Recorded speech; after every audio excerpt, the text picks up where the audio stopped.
રાજ્યમાં કાળઝાળ ગરમીને લોકો ત્રાહિમામ પોકારી ઉઠ્યા છે ત્યારે ભારતીય હવામાન વિભાગ દ્વારા આગામી 4 દિવસ ગરમીને લઈ આગાહી કરી છે।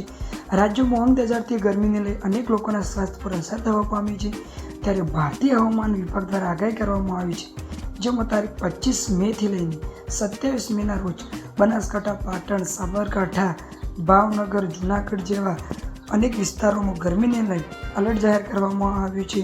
તેમજ 28 મે અને 29 મેથી સમગ્ર રાજ્યમાં લોકો ગરમીથી રાહત લેશે તેવી હવામાન વિભાગ દ્વારા આગાહી કરવામાં આવી છે।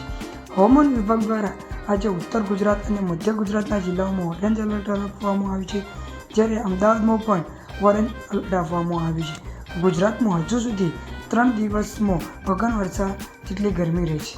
રાજ્યના મોટાભાગના શહેરોમાં 45 ડિગ્રી તાપમાન રહે છે, ત્યારે કચ્છ, જૂનાગઢ, ભાવનગર, સુરેન્દ્રનગર હીટવેવની આગાહી કરી ચેતવણી આપવામાં આવી છે, જ્યારે વડોદરા, છોટાઉદેપુરમાં હીટવેવની આગાહી કરવામાં આવી છે।